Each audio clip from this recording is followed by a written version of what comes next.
So first of all, how old were you when you met Mickey? 20 and a half. And she was 16. Okay, let's hear Right. I had three very good friends. We were always together. One was Jaime Kaplan, one was Jaime Sachs, and one was A.B. Hortz. And the four of us used to go on holidays together and go dancing together whenever and whatever. But I was the only one that had access to a motor car. My brother's car was always available to me, Norman's. So you didn't have your own car, you had No. your brother's car. What kind of car was it? A big Chev. And I bet you're going to tell me the registration number. You know, I remember his earlier car. No, I can't remember Norman's registration. You've still done very well, don't No, forget it. anyway, Okay, it was a big green Chev, and Yes. Solly, my brother-in-law Solly, also had a Chev, the same year, a brown one. So if for some reason or another I couldn't get Norman's Chev, I used to get Solly's Chev. And the boys depended on me, so the eight of us, the four of us plus the four girls, used to pile into the Chev, and we used to go dancing every Saturday night at the Grove. What was the Grove? The Grove, the Orange Grove Hotel, used to have a band, Dan Hill's band. And did people get dressed up for this dance, the dancing? Yeah, yes, more than Yom Kippur. Anyway, anyhow, so one night, the girl I was supposed to take let me down. Now, by letting me down, she let all my three mates down. They needed the lift badly. So they all made great efforts to have me fixed up at the date. I had no other girls. So Jaime Sachs was doing a law. He was articled at a law firm in Johannesburg called Sachs and jeez, look at my memories. That's fine. Anyway, so he worked in the office with a little girl called Phyllis Schifrin. Now, Phyllis Schifrin was his secretary or his typist, and she shared accommodation with Mickey at the Johannesburg Jewish Girls Hostel in Harrow Road. What was the Jewish girls' hostel? It was associated with the Jewish orphanage. They had a hostel for Jewish girls. Was this for older Jewish girls? All ages. Yeah. And it was an old house which had been converted into like a boarding house, and they used to live there. That's where Mickey was living when I met her. Phyllis Schifrin got hold of Mickey and said to her, she's got this nice chap, she must have boosted me to the skies, because they needed a desperate, desperately. Anyhow, Mickey had a date that weekend. But they persuaded her. I was going away for that. Yeah, they persuaded her to come on this blind date, and she had the attitude, he doesn't know what I look like, I don't know what he looks like. If I don't when he comes to the door, if I don't fancy him, I'll just say, no, she's gone out, or something similar. That was her plan. But she looked at me and she thought, oh, maybe an ordentliche guy, and it was we clicked it off from the word go. What were your first impressions? I liked this girl, man. I liked her so much. She was sweet and she was pretty and she had a lovely little figure, and her nature was such. Just from the moment you saw her, Yeah. you liked her. Yeah, and then of course we went dancing. Yes. Well, the moment I saw her, I was terrified. Of course, you're picking up a girl you don't know and all the rest of it. Yes. And I picked her up, and all the others must have been in the car already. And we went to the Grove, and we danced until midnight, and had a schnapps, because that was the big thing. It cost £1 to go dancing. And by the time I came home, I was like in love. And I started phoning her every day from the very next day. And it developed into a love affair. And how did Mickey react to your phone calls? Was she open to the courtship? Well, I think she liked the idea of being somebody liking her, and she didn't mind me too much. I don't know if I'm speaking out of turn or what. Well, Mickey will tell us her side of the story later. And we started going steady, and for that was the 22nd of May, 1948. And so Mickey was still a young girl. She was only 16 years old. Yeah, it was 2 or 3 weeks before she turned 17. And was there any supervision at the hostel? Yes, I had a matron, Mrs. What was her name? Mrs. Lutrin, L-U-T. And could she come and go as she wanted? Well, yeah, they had a lot of freedom in that regard, but I think they had to be in by a particular time. And there were a lot of girls there. We used to play tennis with them. And we used to, and all of us, my mates and I, used to go there on a Sunday afternoon or Sunday morning.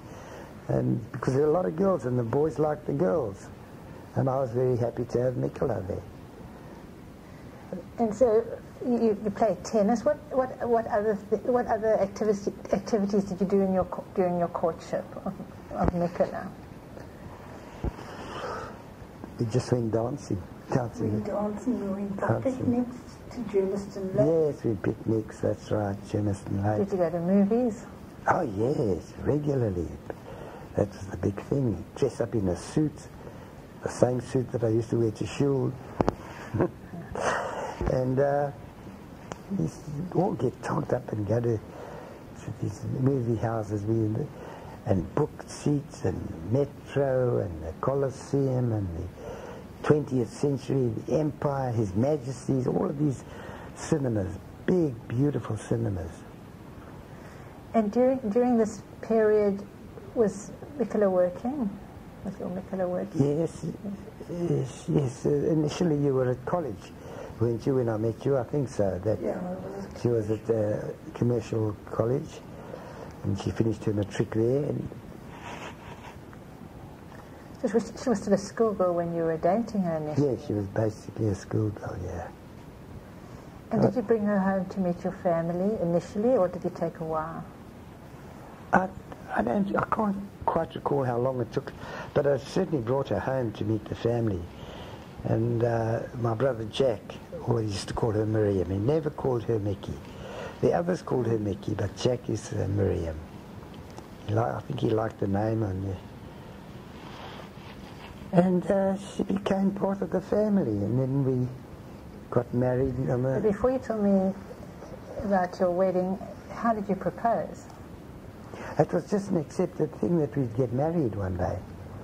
A year before we got married, Mickey's brother got married, her elder brother, and at that wedding we announced our engagement. So we were engaged for a year because we got married on the same date as her brother did, 4th of March. A year later. So what was the date of the wedding, of the marriage? Our marriage was the 4th of March, 1952, and it was 1951, also the 4th of March, that we announced our engagement. It was a lovely affair, and I'll show you pictures, which I've got here even now. Where did your wedding take place? It was the Civ Hall. It was, being an orphan, an ex-orphanage girl, she was sponsored by the Jewish orphanage. They paid for the shul, they paid everything, and it was the Yovel shul, which was part of the United Hebrew Congregation, and so we didn't have to pay for the shul or anything. And joining the shul was a shul hall called the Civ Hall, S-I-V-E. So we got married at 4:30 on a Tuesday afternoon, and then we had a big party in the Civ Hall. And there must have been 150 or 200 people there, the whole family. Oh. Yeah, in those days, you know, the children used to be invited. Yeah, everybody came. Nobody was left out. And did she have any family there on that day? Yes, she had her 2 brothers, one with his wife, Peltz, Doris Peltz, she was. Yes, she was. And Ruby, who never married. That was it. And of course all her cousins, they were all there, droves, dozens of them, because they all came big families, and they were all attached to her. and they all gave us presents. And this is Toby Hammerschlag continuing the interview with Michael Levy on the 15th of August 2012. So last time we spoke, we got up to the point of your marriage to Miriam, and we spoke about your wedding. So let us talk about your honeymoon. Where did you go on honeymoon? We flew down. The first night we spent at a hotel, a Langham Hotel in Johannesburg. Then we left early the next morning to Durban. Mickey doesn't seem to agree with me about the hotel's name, but it was a 2-week holiday in Durban. That must have been a luxury to take 2 weeks off to holiday. But tell me the name of the hotel that you think I it is. think it was the Princess or the Prince's Hotel. It was like North Beach. What was the North Beach? Well, there was the South Beach, which was very popular, and then probably 1 kilometre up was the North Beach. Had the 2 main beaches. And was your hotel near the beach? Yes, our hotel, a block or 2 away. You know, all the hotels were concentrated in that area on the Marine Parade and towards a little bit inward, but you didn't have to walk more than 2 or 3 blocks to get to the beach. So you spent your 2 weeks in Durban? Yes. Honeymoon in Durban. And then when you came back, where did you live? We lived with my mother. She had a house in Rosettenville Extension. So had she moved from your original home where you were born? Yes, she sold that house, and that created a bit of friction between my brother and my brother-in-law. Norman was a fighter. He was an aggressive sort of a guy. Yes. And when they sold the house, I think we got £4,000 for it. Do you remember more or less when it was? Well, it must have been, let me get you around about 52. So, 50s, around about 1950. So not long before you got married? Yeah. About 2 years before. So why did it cause friction when the house was sold? If you want to talk about it. Yes, Norman, because there were never major arguments in our family, yes. But Norman he felt antagonistic towards Solly, the doctor, yes. Because he was getting the same share of that sale as Norman was, and Norman felt this was wrong. And I still remember having a big argument with him. I said, Norman, it's Ma's will. That's what she has willed, that it's divided between her 8 kids. But did she divide the money when she was still alive? Yes, she said, yes, she was alive when the house was sold. And they knew what the will was going to be in the will. Said the will, she's got 8 children, and she wants the 8 children to get equal shares. Yes, yes. It wasn't a fortune, it actually was sweet blow when you come to think of it. But Norman he created a bit of friction there. Didn't last hell of a long, but it was unpleasant, most unpleasant. And then, in actual fact, when she sold that house, it must have been 48 or 49, I went to live with my sister Sarah in Springs, my mum and I. So when you got married, you were living with your sister? No, when I got married, then we came to a house in Short Street in Rosettenville Extension. And I left from there, and that's where... So did your mother buy the second house? Yes. And how big was this house? Just a 3-bedroom house, lounge, dining room, normal. Yes. Were any of your siblings living with her at the time that you moved in after you got married? The only people living in that house was me, Auntie Sadie and Phyllis, and my mother's surviving brother, Uncle Norman, who was blind. Okay, I don't think you've mentioned him. No, I haven't brought him into... When I was talking about my mother's family originally, yes. and I said there were 5 children remaining out of 12, it was my mother and 3 sisters and 1 brother. And the brother was Uncle Norman, bachelor. And he was blind, you said? Yes, he was a very, very hard worker. He lived in Zebedelia, which is a place where they sell, in northern Transvaal, where it's a big orange country, oranges. Yes. Zebedelia oranges. And he worked at the hotel there, and he ran the hotel for this woman, Mrs. Tankel, Tankel, and he ran the bottle store, and he ran the pub. And he virtually worked, I would say, 20, 21 hours a day. And he got a hell of a fever once, a very bad fever, and they didn't know how to treat him in that little shtetl. And he landed up getting a detached retina in the one eye, and then they had what they called sympathetic ophthalmia. We went to the other eye, and he was totally blind. And so when he came to live with your mum, who looked after him? Man, just my mum. Just my mother. She looked after him, and he tottered around the house. Terribly depressed about it because he had been such an active man. Really, really active, and here he was just sitting like a dormant dead duck. Around what age was he when he got this fever? 49. No, so that's quite young. Yes, and he died round about I think he must have been round about 60 when he died. So he was living at the house, and you said Sadie was living at the house? Yes, that's my mother's sister, the younger sister, and her daughter Phyllis. And her daughter Phyllis. Phyllis was the daughter from a second. She actually got married 3 times, Auntie Sadie. Yes.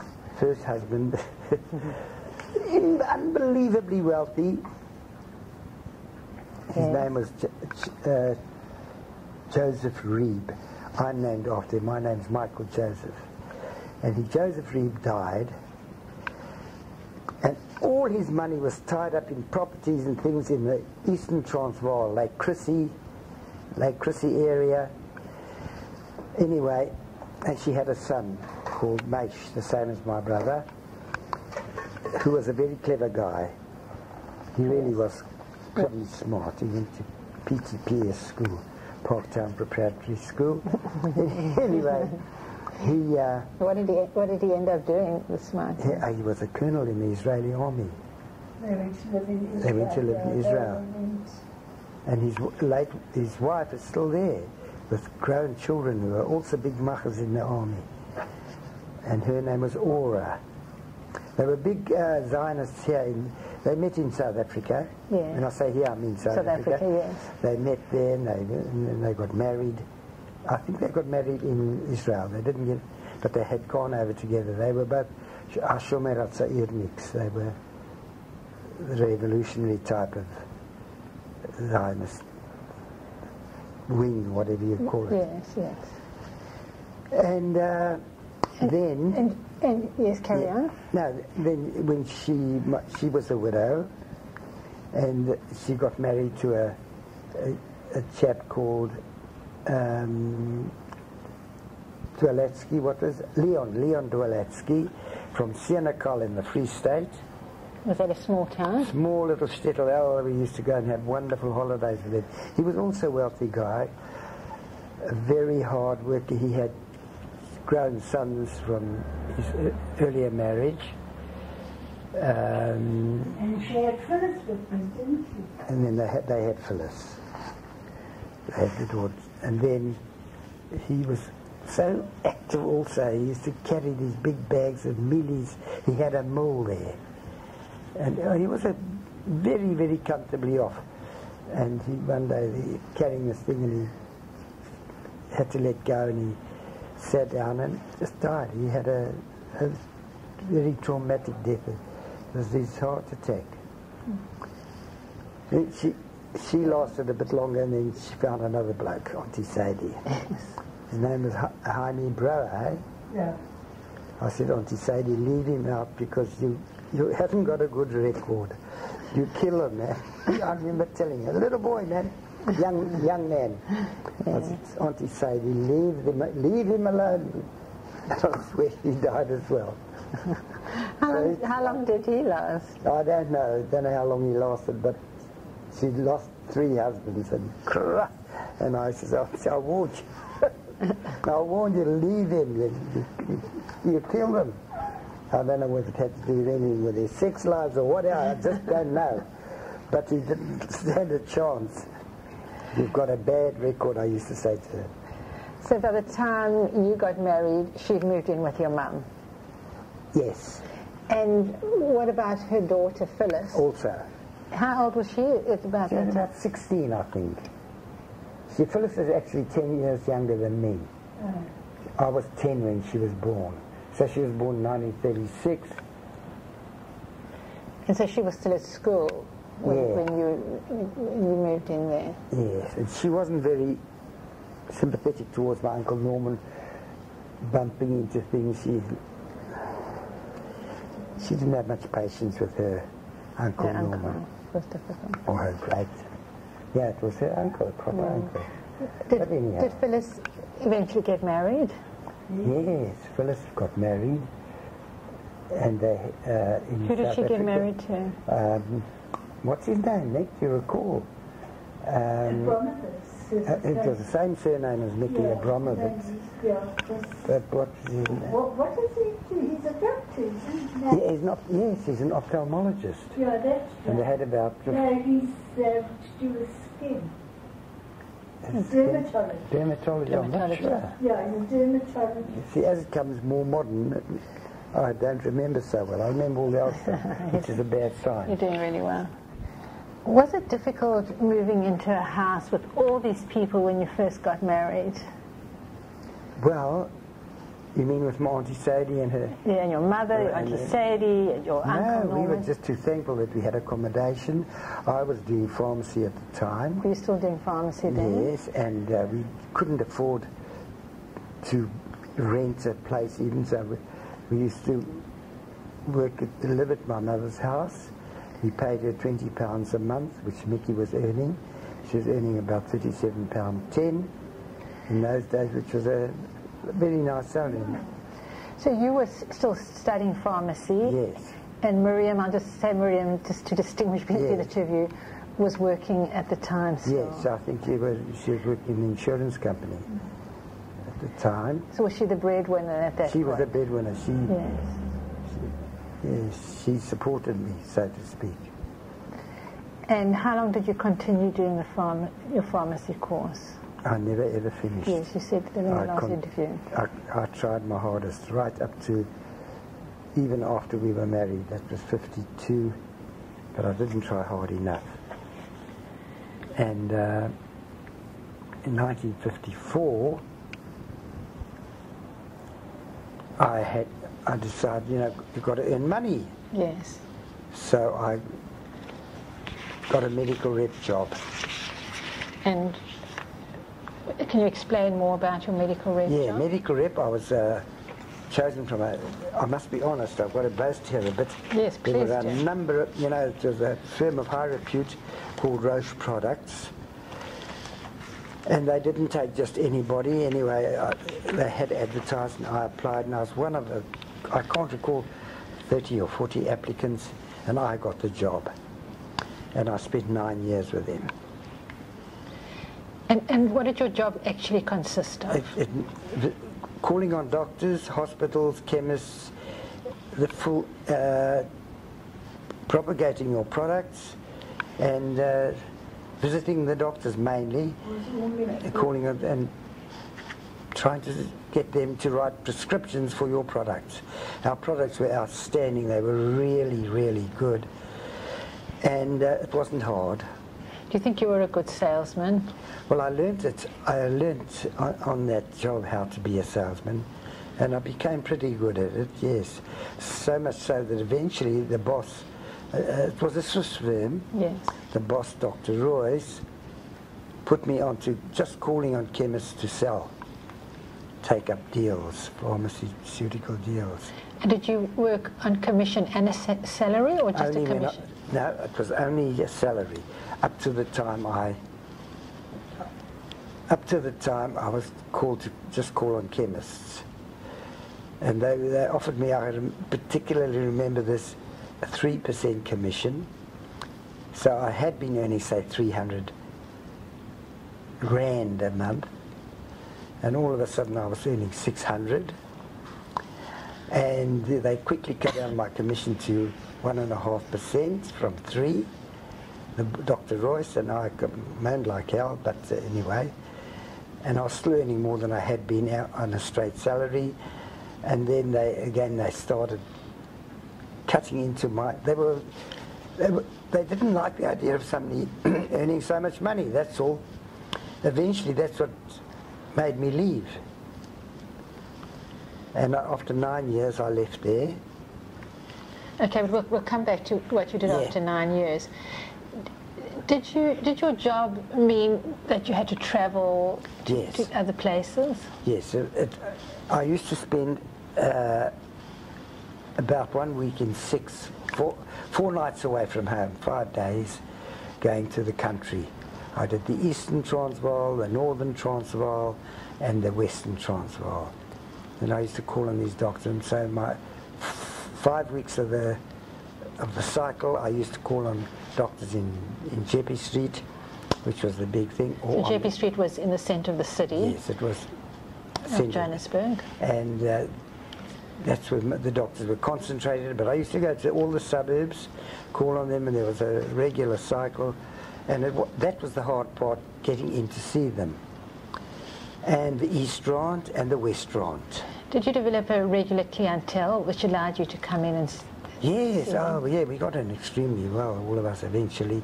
You know, one or two doctors took umbrage when I couldn't speak Afrikaans fluently enough about my product. I could speak casual Afrikaans to them, but I couldn't. So you're talking about the doctors that were in the country? Even on the reef, there was one particular doctor in West Dean of Johannesburg, a western suburb of Johannesburg. He was quite an eminent bloke, and he said to me, in Afrikaans, praat Afrikaans jong, anders weg is jy. In other words, speak Afrikaans or go away. Or you're out of it. So I said, Tata, and I walked out. Right. What can I? So I never saw him again. Yes. He laid an ultimatum down. I couldn't. I had to. You know, I used to apologise to them for the fact that I'm going to speak English because my Afrikaans, I wasn't fluent enough, particularly about the product. Yes. To speak in Afrikaans. Which wasn't, you had to be pretty good, you had to know your subject to speak about it in English, and we learned all, we had training periods, and we were always taught about the particular product, any new product. Who trained you? The firm we worked, the firm we worked at, that firm, the boss, we were put on a training course. And just for the record, can you describe any of the products that you sold? Because I think that might be interesting. Look, very popular products which we sold, over-the-counter products, which were... For chemists, yes, it was called Saradone, a very big analgesic. I don't know if you know any of these. No, I don't. Saradone, and then we had a product called Mogadon, which is still used, but it became a bit of a habit-forming drug. What was Mogadon? Mogadon was a sleeping tablet. And then we had also for over-the-counter cough mixtures, quite a broad range of products, but we had very ethical products which we used to talk to the doctors about. One was called Gantricin, which was an antibiotic. No, it wasn't an antibiotic, it was a sulfonamide. We only came out with an antibiotic later in our range. At that stage it was just a Gantricin, and then a Gantricin with a dye called azogantricin. And we had pethidine, which was, to this day, one of the most potent habit-forming drugs that you can, like this, what's his name, this little chap who got killed, the singer, the one who became white. He was a very... Michael Jackson. Michael Jackson, he was a pethidine addict. Yes. And you only needed one injection of pethidine to become an addict, I believe. And so when you went out into the country, Did you see doctors and Doctors and chemists? chemists and the hospitals. So I used to do those. And what were the doctors like in the country? They loved visitors, yes. Were they Jewish? Were they Afrikaners? Were they English? Jewish and Afrikaans mainly, or mainly Afrikaans and some Jewish ones, and the isolated occasional English-speaking doctor. Although they all spoke English, but an English chap. Yes. A non-Afrikaner, non-Jewish. The Jewish blokes always gave me very, very welcome. Some in the country used to invite me for meals to their house. Where did you actually stay when you were in the country? At hotels, always at hotels. What kind of hotels were they? I also go for the best. They all were commercial hotels. My very first trip out to the Eastern Transvaal was a little place. It was Bethel, Ermelo, Middelburg and Witbank. That was my cycle. When I got to Bethel, I stayed at a hotel called the Selborne, which was Jewish owned because they made nicer food. And they took in, and I used to pay 19 and 6, which wasn't R2, not even for dinner, bed and breakfast. Can you believe it? Anyhow, and at the very first night in Bethel, I saw, I always used to go to Bioscope. I used to go to the cinema. That's how I passed the evenings away.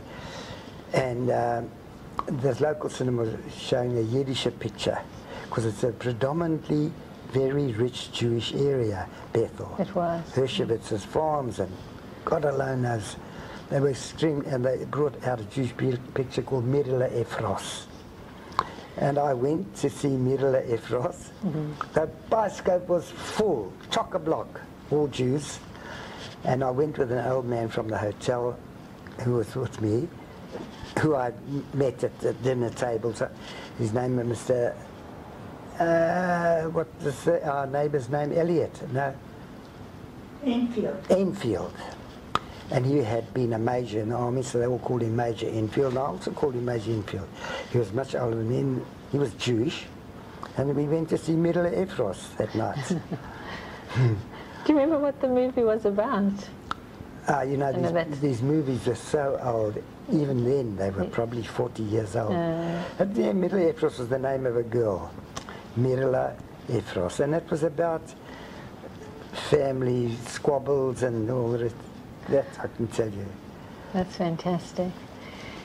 And then otherwise, I used to always come home from the thing. I would order a beer, have dinner, and there were always dozens of medical reps. I used to meet up with so many commercial travellers because every commodity, even this room or those rooms, wherever you were, there was a man on the road selling those things. It was this, or it was photographs, or whatever. So there were virtually hundreds of us on the road. I happened to be in the medical field, and there were a lot of medical reps there from other companies. And we all got on pretty well together. So how did you spend the night with these other people? No, usually Bioscope, Bioscope, or else we'd sit and have a beer or two in the hotel in those cold winter nights. They always had big log fires, bigger than that window, magnificent fires. Did you meet interesting people, other reps? Yes, always met. It was nice. It was very, very nice. I got to, when that came to an end, I missed it terribly because I had 1 week in 6 I had gone to go, and it was strictly above board. No, there was nothing illicit, and I didn't try. A lot of these blokes were looking for their chicks and their babes, but it's your makeup, and I wasn't looking for any chicks or babes, you'll be pleased to hear. But there was a big group of us who wouldn't partake in that sort of activity. So we used to sit and have a couple of beers. It was never more heavy than beers. And usually around the fire. Some of them became gamblers. They used to play cards. I never took to that. And the only other thing was the cinema, the Bioscope. We used to have to write daily reports on every call we'd made, and what we spoke about, the products left with the doctors, the literature left with the doctors, and everything pertaining to that particular visit. And we used to do that. Used to take up the better part of an hour. And so you were travelling around. Did you have your own car then? Yes, I was paid 9p a mile. What kind of car did you have? Well, I started off with a little Anglia, Ford Anglia, TJ1057, if you're interested. I'm going to ask you a female question. What colour was it? It was a little green car like Mickey's jumper. Yes. And I schlepped with that car, man, it was unbelievable what this little car had to endure. Especially one of my first country trips for Roche, one of the big trips, was I was away from home for 3 weeks. How many kilometres or miles would you have travelled then? Oh God, normally a good couple of hundred. Look at when I used to do my Northern Transvaal trip, warm baths, Nailstrom, Pietretif. No,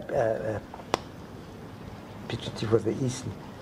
I used to go right up to Messina in the Northern Transvaal, right up, just virtually on the border of Rhodesia. And come back. It was a good few hundred miles, maybe even 1,000.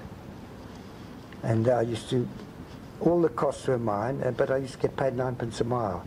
But what I did do was, like all reps, used to exaggerate the mileage a bit. Extra bucks, you see. Threw in an extra 100 miles, you've got an extra, can't work it out then. Yes. 9 cents a mile, 9p a mile, 900p. Okay, now let's talk about your children. So when was your first child born? And what was his name? His name was David Levy, yeah. Born on the 27th of February, 1954. No, 1956. 1956. And were you still living with your mum at that stage? No, we moved into a flat in Yeovil, 81 Leo, Yo Street. Yeah, but David was born and we were living in Prescott.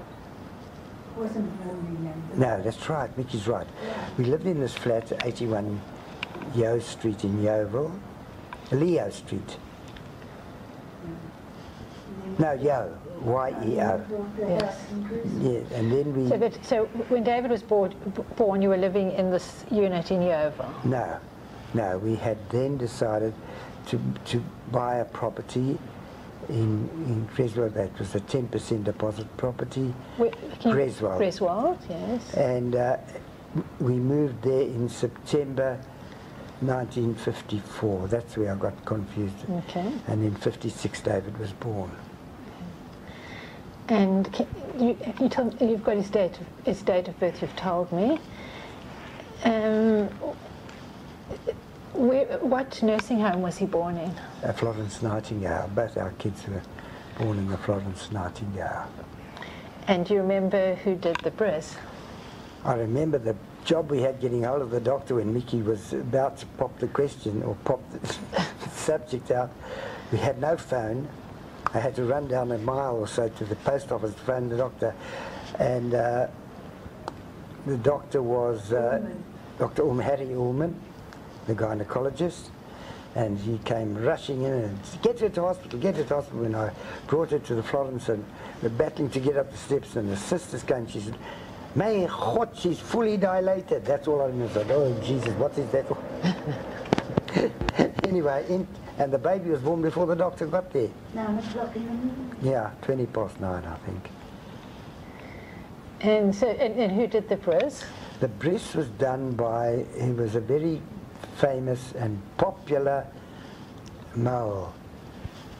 But my God, I can picture him, but I've forgotten what his name was. Was it Glass? Glass. That's the man, Glass. He did the, yes, that's quite right.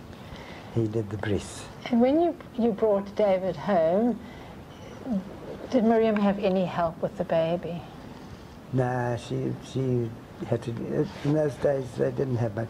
He was a healthy kid and she was healthy. They just used to bring him up. She was taught how to bath them in the nursing home, and how to feed them, and that was it.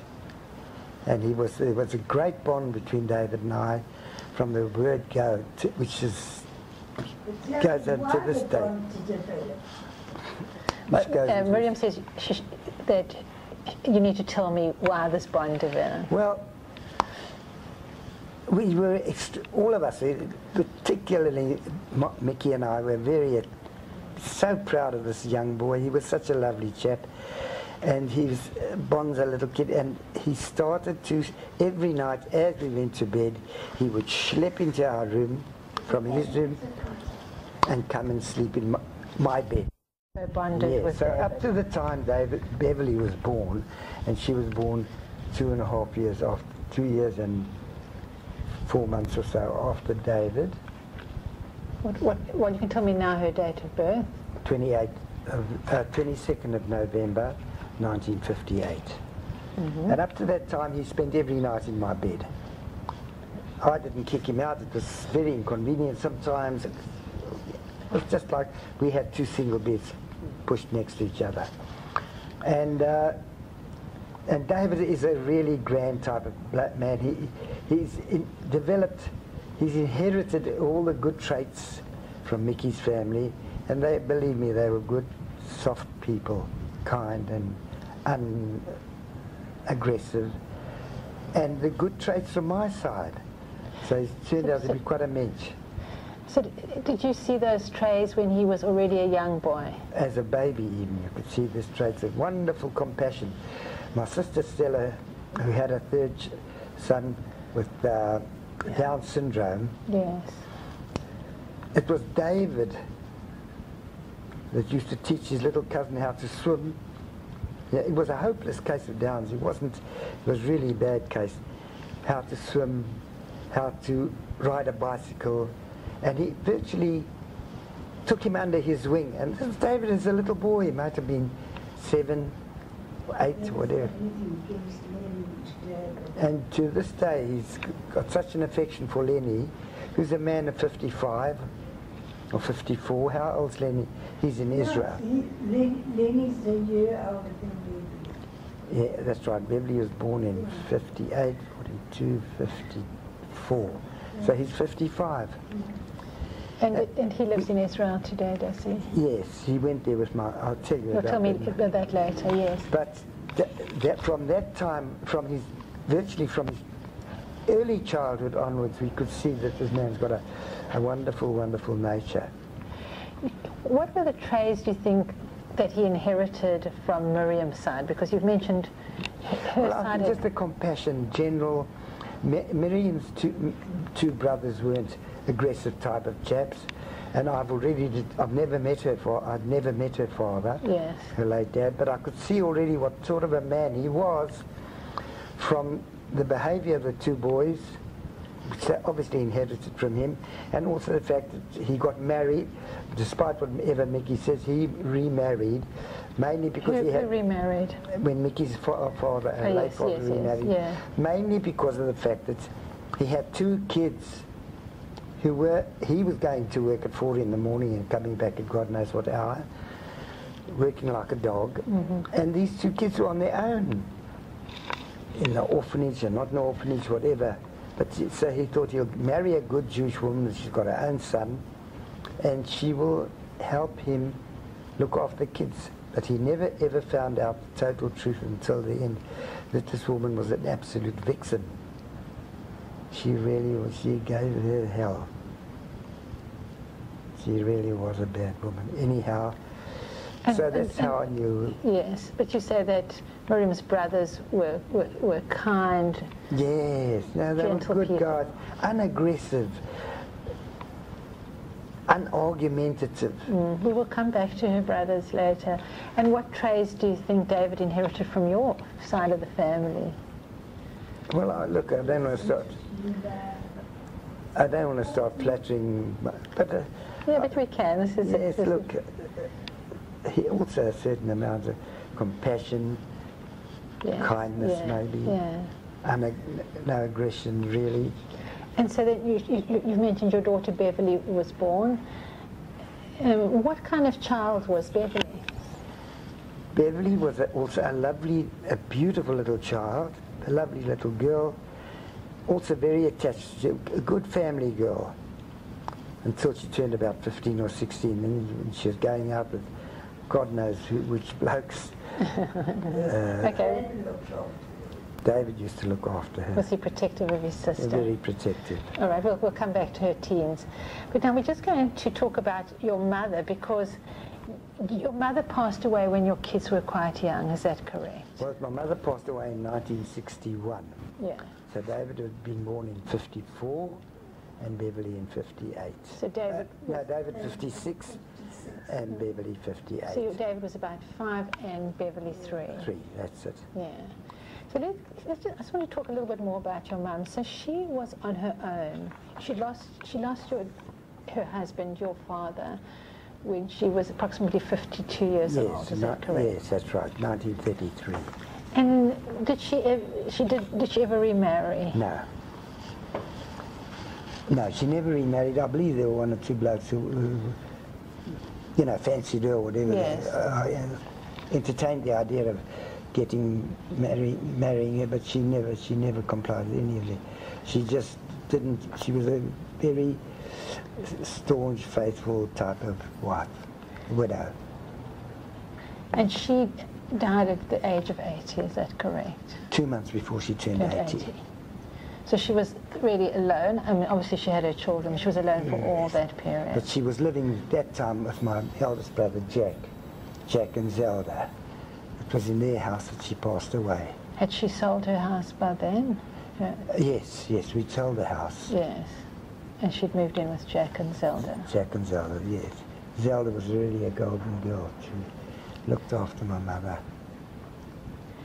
And what did your mother die of? Do you know? It was a heart condition. They always used to drain fluid off her lungs. It was awful. It was basically a heart condition. She had high blood pressure. In those days, today they would have saved her for a couple of years. So, they've got the drugs and they've got the know-how, but in those days they had a bad... It's verfallen. Goodbye, mortal. Yeah. Yeah. We'll try our best. But she was looked after... All the time by Jack and Zelda. Yeah, they were all looked after her. Used to visit her regularly, continually. And she kept the family together. Was she the matriarch of the family? Grand matriarch. And described as such by my brother-in-law Solly at our wedding in his speech. Yes, he said the matriarch was talking about us and the wedding, and gave a lovely speech, which I've got on record, by the way. Haven't heard it for 40 years, but I remember him saying, and he finished it by saying, and we should all drink a chaim to the Queen Mother. That's how he finished off, called her the Queen Mother.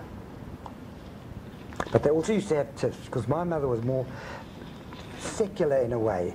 She'd be developed into a secular type, where Solly was extremely frum. And one night, for example, my mother would take me to Bioscope on a Friday night. Yes. Solly was Stella's husband. Yes. Yes. And then, so there was one particular occasion, my mother wanted to see this show. She said, "Come here, again in Bioscope." She took me to Bioscope. And all hell broke loose in that house after when Solly found out that we went on a Friday night.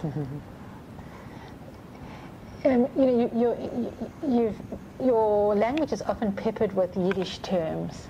Did you speak Yiddish at home? My mother used to speak Yiddish, and we learned to speak a little bit.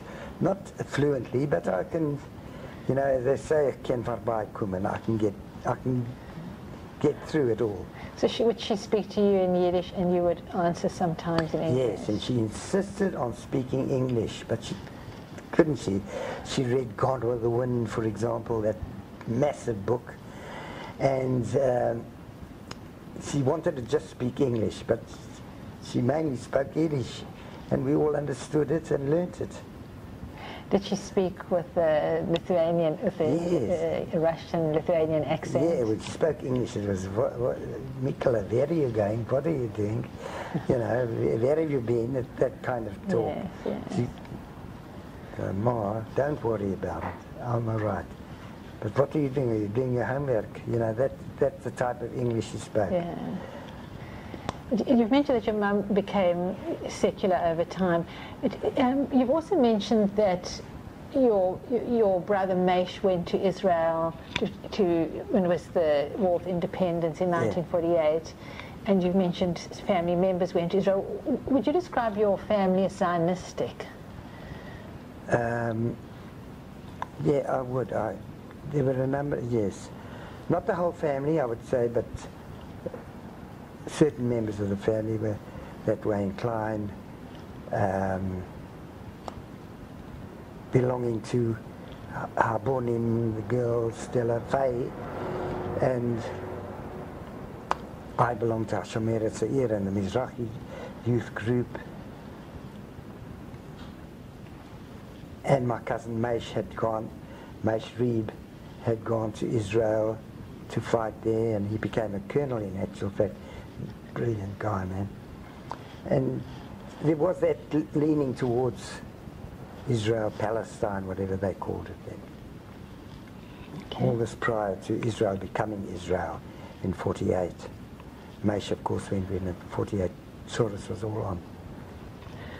Okay, now we're going to speak about the early years of David and Beverly when they were young. What primary school did they go to? Bramley Primary School. Was that near to where you lived? Yes, David became was he the head boy or just a prefect? Yeah, he was a prefect. He was a prefect. In primary school? Yes, also held quite in high esteem by the headmaster and teachers, and in high school he was also prefect at Northview.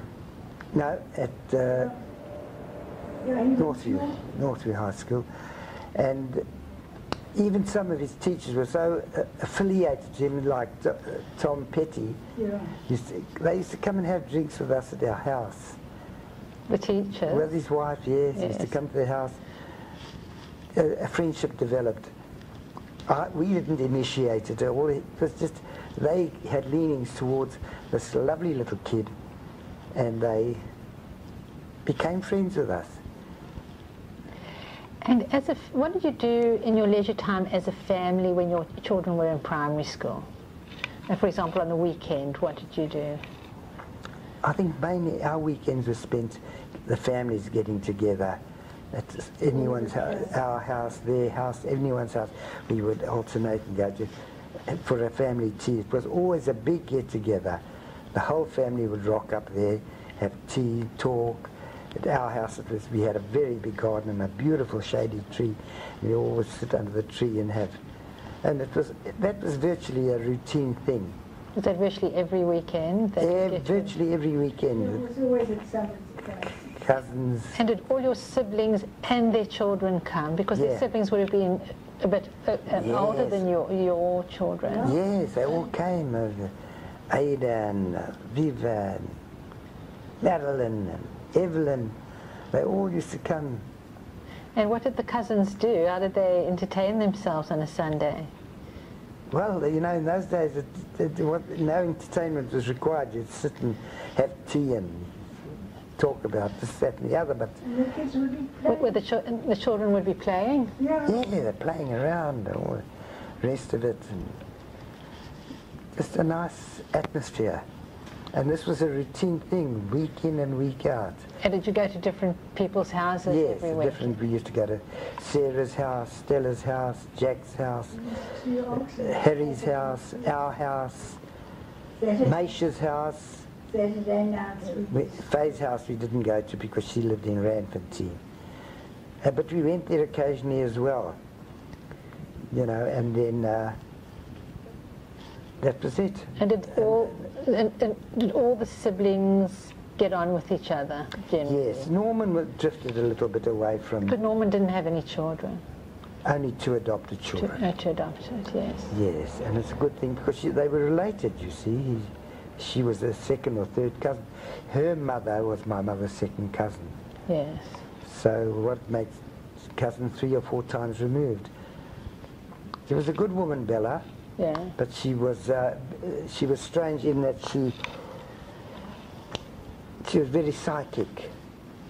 And in the middle of talking like this, all of us over a cup of tea, she would suddenly say, come in, to nothing. I hear you. And she had a guru or whatever they call them who used to visit her in India, and she had a painting of him, which I think she painted, and he looked very Indianish and voodoo-ish. So there was a bit of a drift away, Norman's side of the family. But they never ever, there was no major rift. Yes. Just a mild sort of breakaway. Yes. Also the fact that Norman had this argument originally with Solly regarding the will. And I don't think it ever really, I think Norman felt it more than anyone else. It didn't fit in. Yes, yes. And what about on Yom Tovim? Did you all get together on Yom Tovim? Yes, and how? Can you describe any of the Yom Tovim? It must have been huge. Unbelievable, magnificent affairs. Everyone, we'd either go to Stella's house, or Sarah's house, or Jack's house, Jack and Zelda, and they were big get-togethers, because it was always our family as well as the wife or the husband's family. So it was very huge, and we used to, it was a wonderful atmosphere. We used to, 60 people all having a l'chaim. And all the children. And they brought their kids as well, a lot of them. Yes. So what about Miriam's brothers? After you got married, what was your relationship with Miriam's brothers? well, we didn't see Eddie very much. Eddie was the one who had been, but we used to visit Eddie and Doris quite frequently. And we used to go there for certain Yom Tovim, tea in the afternoon and things. They were more into bowling and Anyway, so we didn't, and Ruby was living on his own. He had a flat, the flat being a flat that his father had lived in earlier in Bree Street. Yes. Where was the bottom that? of Bree Street. And he lived in this flat. That's near the city, Hillbrows. Near the Union Grounds area. Okay. Some mansions, I've forgotten the name. But close to the city. Yes, and he stayed in this. Close to the city of Johannesburg. Yeah, and he was not a recluse, but he had his friends who I considered to be a little bit queer, if I can use that expression. It's strange. See, it's hard to say these things when you're here. Yes, he had certain strange friends. Yes. And Ruby never got married? No, he never got it. He fancied one particular woman very much, and a Jewish girl, and I think she was a widow, and but she married somebody else. But he used to come to us every Thursday night for supper, all the years we stayed in Greswold, and every Sunday for lunch. Like clockwork, that was the arrangement. And Eddie and Doris, did they have any children? They had 3 sons. The eldest one, Martin, and then David, and Ralph. Martin got married, but he married a bit of a vicious girl. She just kicked him out the house eventually after they'd had 2 children. after about 30, 40 years of marriage. Whatever it was, 30, 40 years of marriage, and she just kicked him out. She didn't have another bloke, from what I understand. She never spoke to her mother-in-law, Doris, Eddie's wife. She never spoke to her. She wouldn't speak to her. You know, if you don't like somebody, you avoid, but you're not that rude that you just don't speak. Yeah. And then, and David and Ralph never ever got married. They didn't marry. And what occupations did Eddie and Ruby follow? Eddie was a big macher in the OK Bazaar's retail section. So OK Bazaar's the departmental City, store? yes, retail. Ruby was, he'd done a trade, fitter and turner, and he was working for the Heatmaster company, which was easy washing machines. And he also had quite an elevated position there for a number of years until it was bought out by Ellis Stoves or some other company, and he was sort of relegated to menial type of work, and he realized that he was being pushed aside.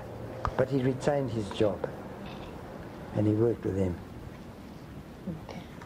Well, let's just go back for a moment to your nuclear family. You described David during his primary school years. Perhaps you just tell me, like, did he play any sport, or what did he enjoy doing? He played rugby, and he played cricket, and he swam all for the school.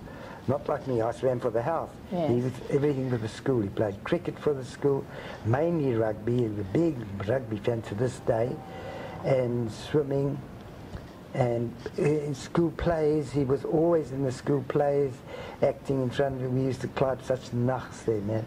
It was such a pleasure to go see him.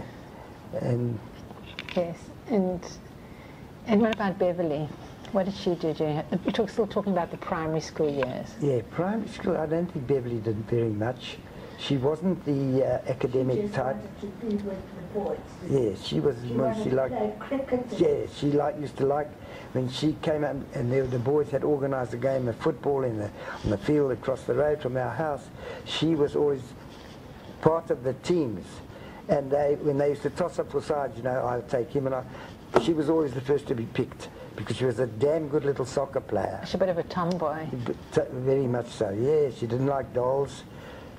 She She didn't like dressing up. She didn't like dressing up. Always jeans, and that she was a proper little tomboy. A lovely girl today. Oh, she's a lovely girl. And it was Beverly. Then David really looked after Beverly until there was an incident, and he took umbrage. And to this day, he hasn't got the affection for her that he had in the early days. But they get on very well. They don't fight or anything. Do you want to talk about it, or would you rather not? I don't think I'll. Okay, that's fine. And in the primary school years, did you go on holiday anywhere, the four of you? Yes. We never went anywhere without them. We never went anywhere without them. That also created a tremendous bond. David, to this day, reminds me of things that happened on holiday in Paris. Okay, so you went overseas with your Yeah, kids. wherever we went, we took the kids. If it was a weekend away, or a week, or 2 weeks, or an overseas trip, we always went with the kids. And do you think the fact that Miriam didn't have parents when she was growing up, that's why she insisted always with being with her kids? Would that be a factor? I really don't know. I just know that we never You did everything as a family. Yeah, we never thought of going away without taking our kids with us. Am I creating problems with the levels here? Not at all. Okay. Can you tell me about any of your holidays that you went? Yes. We used to go to the game reserve, and we used to go to wherever we went. Durban, Muizenberg. To Israel. Then we went overseas for about 6 weeks with the kids. Tell me about your overseas trip that you took the kids on. I can tell you what it cost me. It was 600 Rand per person, which was it's like for nothing. You can buy a loaf of bread for 600 Rand today. And what year was that? Do you remember? Yes, we went overseas just after the Six-Day War, 1969, because we saw burnt-out tanks in Israel. We went first of all to England. From England, we went to. How did you fly? We fly, yes. You flew. And then we went from England. We went to France and to Rome, to Paris and to Rome. No other places, just the main centres. And then from Rome, we went to Israel, where we spent 2 weeks. And what did you do in Israel? Oh, we went mainly on tours, but we also saw my niece, Evelyn, my late sister's daughter, Evelyn, who also got. That's the one who got killed with a bullet in her shoulder. Yeah, what was she doing in Israel? She was married to this chap, Ben. Was she living in Israel at the time? Benny Lipschitz. And they were living there. Yeah. And we went to visit her. That was a wonderful holiday. Was there a highlight of that holiday, or was it all just wonderful? Was there anything that you can remember that really stands out? Well, I think it was mainly Israel. First of all, we were watching television for the first time in our lives. That was a big thing. In London, I remember David and Beverly sitting in the hotel room and they were watching television and they could not go to sleep. They couldn't turn it off. They'd never seen it. Bioscope in your own room, so to speak. Yeah. And we were also rather impressed with television. And these tours, you know, you're really pampered, you know, on these tours. And the whole holiday was really top class. It was lovely.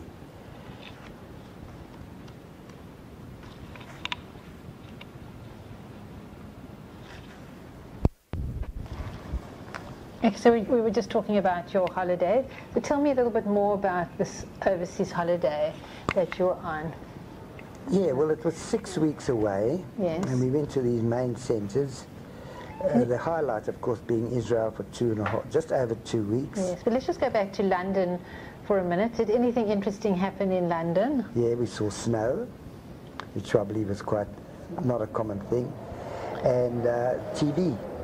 And we went on all these tours because we also, you know, the changing of the guard, the whole business, you know. Yes, and you in the little break that you started telling me about allowing David to go on the underground. Can you tell me a little bit about that? Yeah, a bit cold shivers.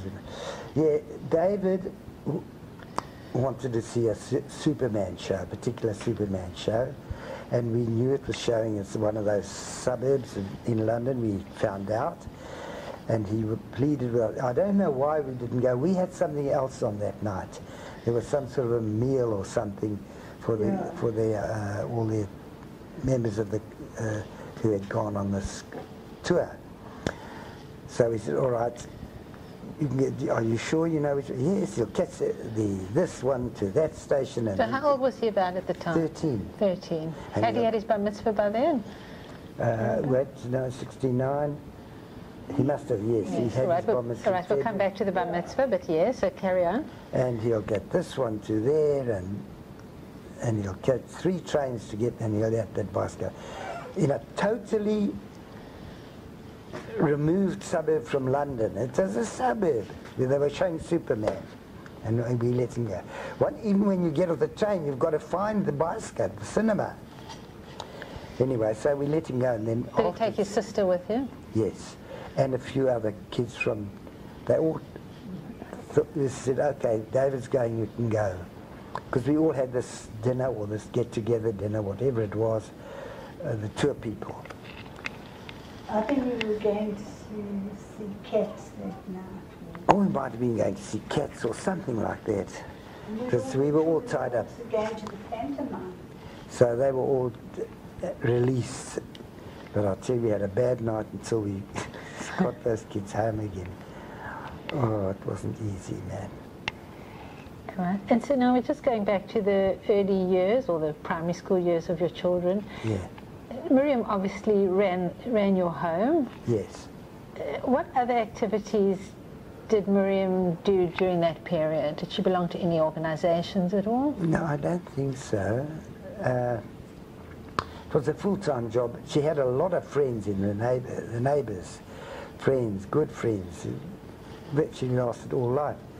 Molly, girls that had been at school with her, lived in the suburb, other people who had become friendly with in the suburb, and they used to go and have tea and all that together. And but I don't think she participated in anything special. Correct me if I'm wrong, Mick, but no. She had a little car, TJ 1266. So Miriam learned to drive? Yes, she got a license. And she had her own little car, as I said. And yes. She was little Anglia. Well, and she used to pick up the kids and take them. And then what high school did your children go to? They went to Northview High School. Was it co-ed? co-ed, Yeah. very near, pretty near our house, virtually within walking distance. And they used to walk. I don't think they went by bike or anything. No, they didn't. And David made quite an impact there in that he became a prefect in later years. Beverly was a bit of a hit with the boys, I think. Yes. And there's not much more to tell. David, as I said earlier, had a lot of sporting activities. Yes. And he was a good little student. He was a good man. And so was Beverly. She also never had problems passing. Yes. They both did well at school. Yeah, they both did pretty well at school. But we're going to go back in a minute to David's bar mitzvah. But before that, you said that you worked with your firm for 9 years and then you left. Yes, I tried my hand at insurance with, not Liberty Life, I've forgotten, it lasted 6 months, during which time Madeline Monroe passed away. I remember that day. Yes. But Prudential, that's the Prudential Life Assurance Company. I didn't make it of it. It was hard work. You had to go out every night to interview, to try and have sales. You made a bit of a living from it, but nothing. So you never became stoneware. And then I thought, I'd made a big mistake by leaving Roche because I'd left voluntarily. So I started looking for a job, and I got a job with a firm called Mer National. What was that? It's an American firm, Merrill Laboratory, Merrill. Yeah, Merrill. Was that the same kind of firm as Roche? Medical rep, Pharmaceuticals? yes. And I was with them for just under 5 years. That was my 14 years on the road. And so you still continue travelling? Yes. Yes. In the same way? Same way. The only difference travelling for them was that I had a very fixed routine. Western Transvaal was my territory. With, it was Johannesburg city and certain suburbs, because there were a few of us in the same company. But I had the Western Transvaal, which is Clarksville, Potchefstroom, Silfontein. Well, these all little towns. Big. Two of them were big towns. Yes. And that used to keep me away from home. I used to leave Monday morning early, get back Friday afternoon, and those were my 4 nights away from home every 6 weeks. Whereas in Roche, I used to go everywhere. Yes. I just suddenly decided we hadn't done the Kimberley run for such a long. You'll do Kimberley. You did it. Yes. So you did this for 14 years altogether. Yes. Until you were about what age? Well, it was 1967 when the Israeli war was on. How old was I? 41. Yeah. I was born in 26. Yes. And this was 67.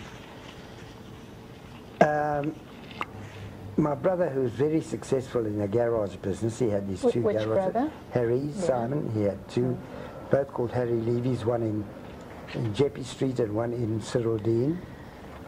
He was approached by Celtics, they were both Celtics, they were opening up a new station which had great potential in a suburb called Denver. Denver was just behind Malvern, so to speak, just south of Malvern. With the railway line. And in relation to the city, where was it? Which way? I would say about 4 or 5 miles away from the city. From Johannesburg. In what direction? Towards Germiston, east. East. Okay. And Harry said, look, he cannot take on they tempted me to try my luck, because Harry said, you'll do very well, and particularly Celtics didn't want a man who was a mechanic. They wanted a bloke that was prepared to pull in customers, well, and sell petrol, and that was their whole thing. So I took over this thing. It was the Israeli war started the 6th, Monday the 6th, and finished on Saturday the 10th. That Saturday the 10th of June, 1967, I opened up the garage. And the reason why it was that odd date was because up to the end, my contract with them started on the 1st of July, so I had rent free. And we started selling. And the very first day, it was Mickey and I at the garage with the 2 kids, David and Beverly, running around with all these cars.